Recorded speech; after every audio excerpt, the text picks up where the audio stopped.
নমস্কার বন্ধুরা, আজকে কিন্তু আরও একটি রেসিপি নিয়ে চলে এসেছি। বরবটি বাটা বা বরবটি ভর্তা গরম ভাতের সঙ্গে কিন্তু অসাধারণ লাগে খেতে। তো এর জন্য আমি নিয়ে নিয়েছি বেশ কিছুটা বরবটি বা লং বিনস। তো এগুলোকে আমি কিন্তু কেটে ছোট ছোট করে টুকরো করে নেব। তো ছোট ছোট টুকরো করে কেটে ধুয়ে পরিষ্কার করে নিয়েছি।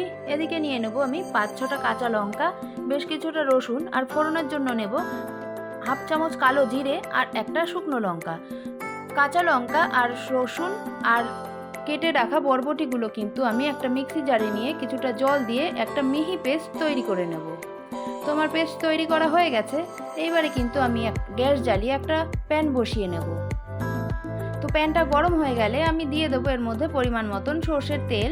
সর্ষের তেলটা গরম হয়ে গেলে আমি দিয়ে দেবো এর মধ্যে কালো জিরে আর দিয়ে দেবো একটা শুকনো লঙ্কা। তো একটু ভাজা হয়ে গেলে আমি এর মধ্যে বরবটি বাটাটা দিয়ে দেবো আর একটু নেড়ে চেড়ে নেব।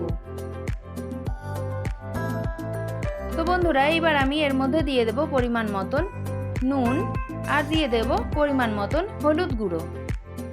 তো এটাকে আমি নেড়ে চেড়ে নেব যতক্ষণ না এর জলটা টেনে যাচ্ছে, ততক্ষণ কিন্তু আমি এটাকে রান্না করে নেব। তো বন্ধুরা, আমার জলটা কিন্তু অনেকটাই টেনে এসেছে, তো আমি আরেকটু জলটা টানিয়ে নেব। তো আমার বরবটি বাটা কিন্তু রেডি বন্ধুরা। তো কেমন লাগলো আমার এই বরবটি বাটা বা ভর্তা রেসিপি অবশ্যই কিন্তু লাইক কমেন্ট করে জানাবেন। আর যারা নতুন বন্ধু তারা সাবস্ক্রাইব করে পাশে থাকবেন। আজ এই পর্যন্তই, দেখা হবে অন্য কোনো নতুন রেসিপি নিয়ে। টাটা।